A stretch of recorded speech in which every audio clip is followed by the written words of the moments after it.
Bismillahirrahmanirrahim. Teman-teman, ada cerita lucu dari kesaksian seorang perempuan atau gadis di mana dia yang katanya pulang umroh murtad dan masuk Kristen. Dan katanya juga dia adalah seorang muslimah yang taat sampai-sampai dia bercadar. Siapa dia? Yaitu Susan dari Indramayu. Baik, saya akan langsung reaction dan lalu juga saya akan berikan tanggapan dari setiap pernyataannya itu. Perkenalkan, nama saya Susan. Saya berasal dari Indramayu, tapi kebetulan besar di Bandung sudah 12 tahun. Ya, oke. Lanjut. Saya berasal dari keluarga muslim sebelumnya, tapi puji Tuhan sekarang sudah jadi anak Tuhan Yesus. Puji Tuhan itu artinya Alhamdulillah. Ya, ini bukan cuma ungkapan dari agama Kristen saja. Agama Hindu bisa mengucapkan puji Tuhan, Islam juga bisa. Bukan dikhususkan kepada Tuhan yang mana, gitu ya. Lanjut dulu.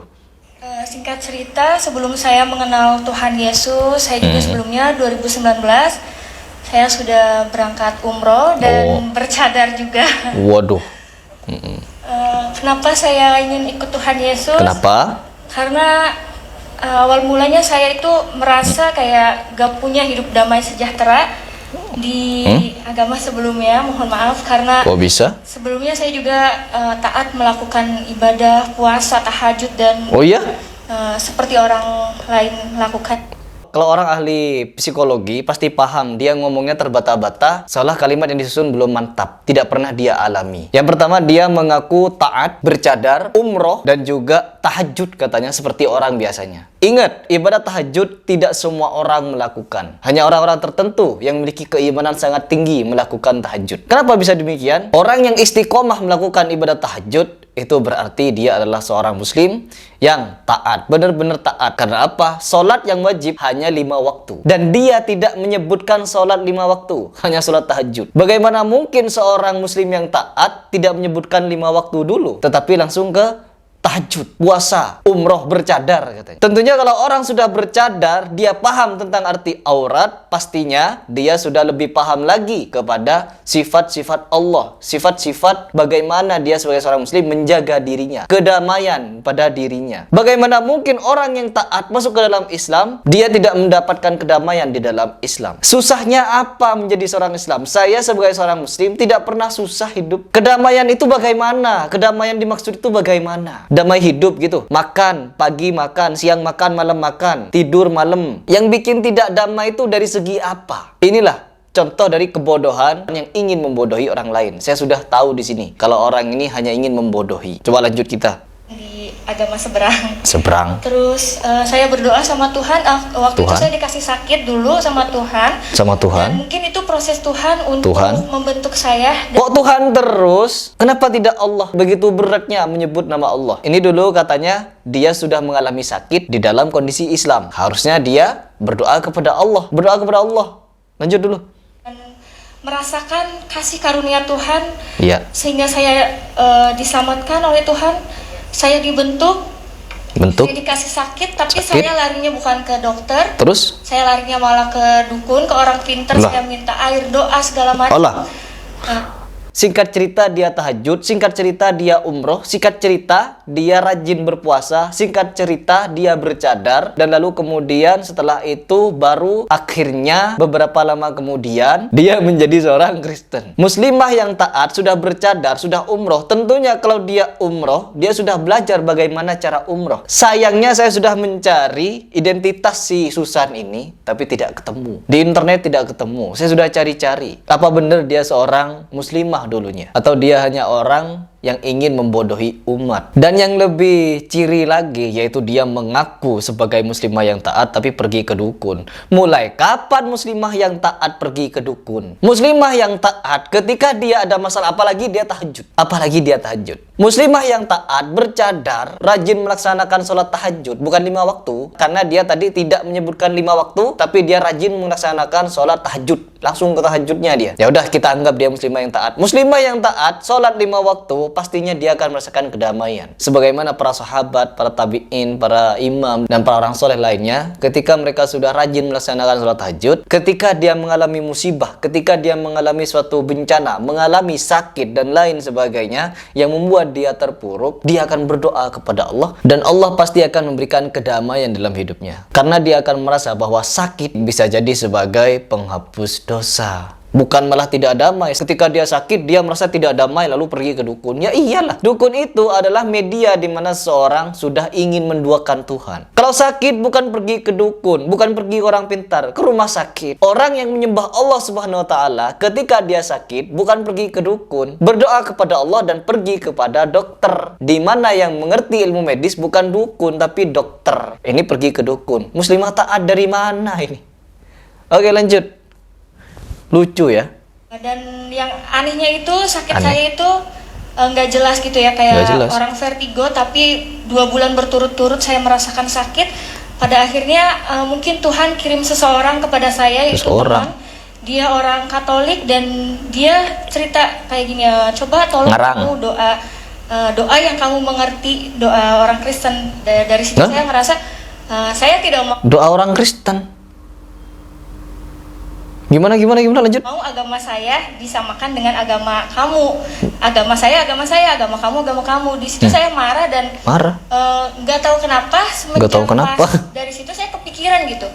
Oh iya ya, karena kan kalau doa orang agama seberang pasti pakai bahasa Arab dan saya tidak mengerti. Bahasa Arab. artinya. Dia muslimah yang taat. Oke, dia muslimah yang taat. Mulai kapan Allah Subhanahu wa taala menyuruh hambanya doalah dengan bahasa Arab? Doa bukan menggunakan bahasa Arab. Berdoalah dengan hatimu. Doa bukan teriak-teriak pakai bahasa Arab. Pergi ke masjid sendirian terus doa pakai bahasa Arab. No. Doa dimanapun kamu berada, kretek dalam hati. Itu doa. Kata siapa di dalam Muslim kalau berdoa harus menggunakan bahasa Arab? Wajib berbahasa Arab? Tidak. Berdoalah dengan bahasa yang kamu mengerti. Setidaknya kalau kita memang mau menggunakan bahasa Arab, tentunya seorang muslimah yang taat, bercadar, rajin tahajud, pasti paham bahasa Arab. Hafal banyak surat-surat Al-Quran. Karena di situ wajib untuk membaca surat-surat dan memahami apa yang diucapkan. Bagaimana cara memahaminya? Bukan umroh. Perempuan ini sebelum dia pandai, sebelum dia fasih membaca Al-Quran, dia malah umroh. Bukan mengenyam pendidikan dulu. Seharusnya kalau dia punya uang untuk pergi umroh, habiskan uang itu untuk menuntut ilmu dulu. Setelah punya ilmunya baru umroh. Ini umroh duluan, pulang murtad, berdoa bukan kepada Allah tapi ke Tuhan Yesus. Gimana ceritanya? Dia mau membodohi umat dengan cara yang bodoh. Umat Islam yang cerdas tidak akan mudah dipengaruhi dengan narasi-narasi bodoh.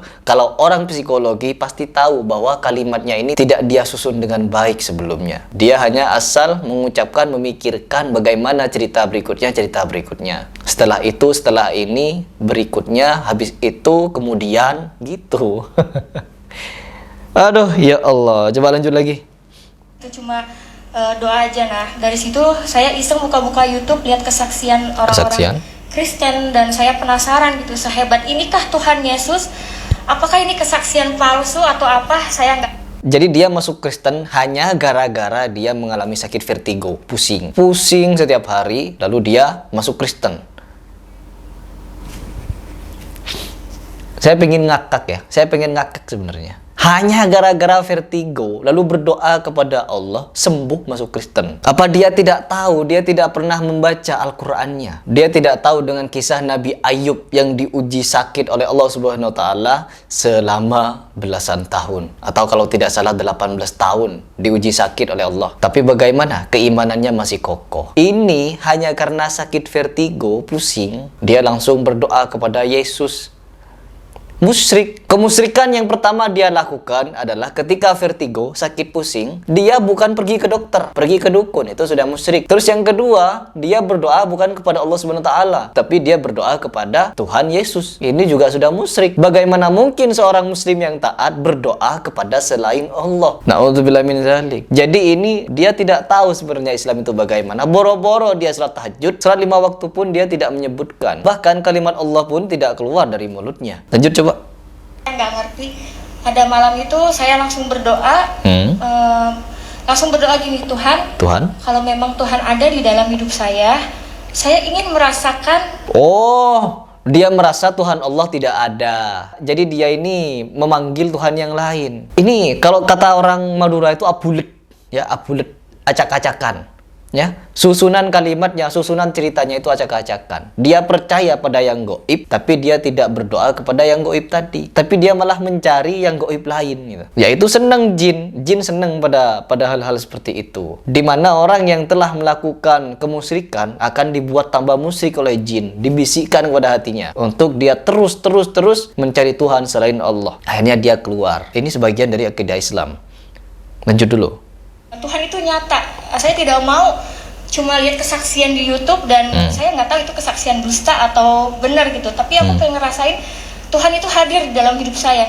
Kalau memang Tuhan ada di dalam hidup saya berjanji saya akan ikut Tuhan Yesus. Ada. Dari situ besok pagi saya Kenapa harus ke Tuhan Yesus, ya Allah? Kenapa seorang Muslim harus berdoa kepada Tuhan Yesus? Logikanya kemana? Sudah saya sebutkan dari tadi bahwa orang ini hanya berkamuflase. Saya tidak tahu kenapa oknum orang Kristen model beginian, ya, kelompok-kelompok orang seperti ini ingin memfitnah dan menjelekkan Islam. Padahal saya punya banyak kenalan orang Kristen. Murid-murid saya juga ada yang Kristen, beberapa kenalan teman ada yang Kristen, tapi tidak ada yang bercerita hal seperti ini. Dan ini visi misinya apa? Lanjut coba. kasih sembuh, tapi itu saya masih tidak percaya sama Tuhan Yesus karena saya masih berpikir ini suatu kebetulan aja, bukan karena Tuhan Yesus yang menyembuhkan saya. 1 minggu, waktu itu 1 minggu saya diberi sehat dan saya ngerasa ada yang menggerakkan hati saya kayak kamu tuh kayak ditagih janji, kamu tuh sudah disembuhkan sama saya, kamu berjanji akan ikut saya. Di situ saya penasaran dan saya mencari Tuhan sendiri. Saya kontak saya yang kebetulan itu saya kebetulan saya kemudian lagi mencari Tuhan, lagi kebetulan ketemu Tuhan saya. Lanjut. Dan pada saat itu saya mau ke Bandung, saya mencari ada salah satu kontak teman saya yang dia dari Muslim juga, terus dia pindah ke Kristen. Terus akhirnya saya nanya, Kak, mohon maaf saya mau tanya kalau ibadah orang Kristen itu seperti apa dan di mana gerejanya. Teman saya kaget, bukannya ada udah dicadar. Kenapa kok nanya gereja Kristen? Aku bilang, Kak, saya pengen mengenal Tuhan Yesus. Dari situ teman saya kaget, wah puji ya Tuhan ini, tapi kamu harus mengenal dulu ya, kamu nggak boleh langsung dibaptis segala macam. Ya, pada saat itu saya merasa saya masih melakukan banyak dosa dan saya belum siap dibaptis. Pertama kali saya datang ke gereja, itu saya di situ nangis dan saya sendirian datang ke gereja nangis. Terus saya ngerasa ada damai sejahtera di ibadah orang Kristen ini. Di situ singkat cerita, ibadah. Saya masih belum percaya Tuhan Yesus dalam arti kayak gimana? Ibadah seorang Kristen tapi belum percaya sama Tuhan Yesus. Bingung saya. Lanjut. Pengen tahu dulu ibadahnya orang Kristen dan masih belum yakin kalau aku mau jadi orang Kristen. Pada akhirnya Tuhan Yesus ngejamah hati saya dan saya digerakkan hatinya untuk cari tahu lagi lebih dalam lagi tentang Tuhan Yesus. Saya mengontak Kak Dewi lewat Instagram. Kebetulan saya kenal lama tapi baru sekarang dekat lagi karena saya tahu beliau dari Muslim ke Kristen dan saya penasaran. Pada waktu itu langsung ketemu dan yang tadinya saya tidak mau dibaptis karena beliau menginjili saya dan saya berdoa sama Tuhan, kalau memang Tuhan berkenan, tolong siapkan hati saya untuk menjadi anak Tuhan Yesus dan bisa memuliakan nama Tuhan dan bisa menyelamatkan keluarga saya juga Tuhan. Dari situ saya intinya orang Islam itu tidak selamat. Intinya dia mau mengatakan dia cuma yang selamat. Umat Islam tidak selamat gitu. Sebelumnya dia beragama Islam, tapi dia menyatakan di usia yang masih kecil ini, remaja ini ya, atau gak tahu usianya berapa. Ini kalau diajak dialog, misalkan nanti dia ketahuan siapa identitasnya, asal mana, lalu diajak dialog, ditanyakan tata cara sholat, wudhu, mandi junub, dan lain sebagainya, dia akan kebingungan, dia tidak akan bisa jawab pastinya. Karena dia di video ini tidak pernah menyebutkan nama Allah. Tidak ada kalimat Allah yang keluar dari mulutnya. Lanjut. Selama bulan 6 tanggal 24, saya sudah dibaptis, puji Tuhan. Setelah mengenal Tuhan Yesus, saya merasa kayak lebih damai sejahtera apapun masalah yang saya hadapi, biasanya saya itu emosian. Kenapa harus begitu? Puji Tuhan sekarang saya bisa lebih sabar, lebih menerima kenyataan hidup saya. Dan saya juga pernah ketahuan sama mama saya, karena kebetulan orang tua saya Ketahuan? tahu kalau saya Kristen. Beliau nemuin satu, Katanya bercadar, katanya rajin tahajud, katanya rajin beribadah, rajin puasa. Terus setelah dia masuk Kristen, buka semuanya, pakai pakaian ketat, memperlihatkan dada gitu kan. Jadi dia sudah berpakaian yang mudah membuat orang syahwat sebenarnya. Lalu orang tuanya tidak tahu kalau dia sudah masuk Kristen. Gimana ceritanya? Dia sudah berpakaian yang tidak syar'i, tapi orang tuanya masih tidak tahu kalau dia masuk Kristen. Kejanggalan. Ya. Lanjut. buku pelajaran dasar kekristenan, dan di situ mama saya bilang, ini apa gambar Tuhan Yesus, buang nggak bukunya, sobek-sobek nggak. Dari situ saya nangis, kata tuh jangan, ini punya temen aku bilang gitu kan. Terus malamnya aku mimpi mama aku mau bunuh aku gara-gara aku ngikut Tuhan Yesus. Terus aku bilang, nggak apa-apa mama bunuh saya, tapi saya mau ikut Tuhan Yesus sampai kapan. Saya nggak mau lepas dari Tuhan Yesus. Saya rela mati demi Tuhan Yesus. Di mimpi saya seperti itu. Bangun tidur saya nangis. Sampai berdoa, Tuhan, kiranya Tuhan jamah hati mama saya, karena orang tua saya itu muslimnya. Benar-benar dia kental banget. Karena dia udah tahu aku umroh. Sampai saat ini pun mamaku masih suruh aku sholat. Aku sampai bingung, Tuhan, aku harus gimana? Aku nggak mau pura-pura sholat di depan Tuhan. Di depan Tuhan. Ya Allah. Aduh ya Allah, pernyataan yang ini orang tua aku belum tahu, dan aku kadang suka masih suruh pakai hijab juga. Tapi katanya taat. Selalu berdoa sama. Katanya taat. Kenapa disuruh? Lanjut. Tuhan nggak pernah putus doa agar Tuhan selamatkan semua keluarga saya di rumah, terutama hati mama saya yang begitu keras, biar Tuhan yang bekerja untuk keluarga saya. Seperti itu.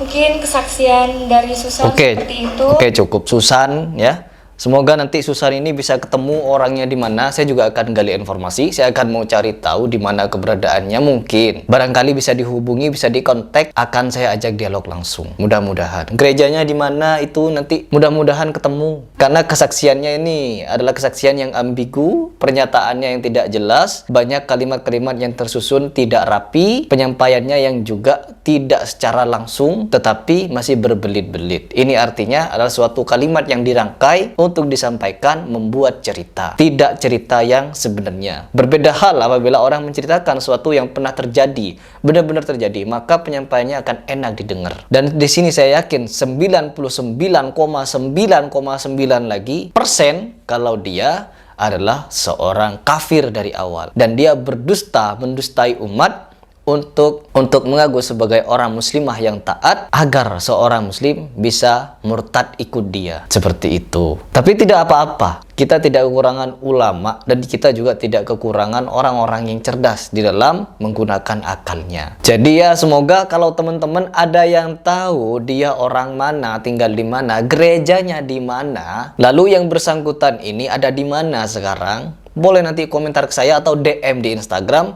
Saya akan telusuri lebih lanjut. Kalau perlu nanti saya akan undang dia untuk podcast, atau kalau perlu kita cari informasi ke gerejanya. Karena di dalam beragama janganlah ada kedustaan. Ya, seperti itu. Oke, itu saja dari saya. Salam.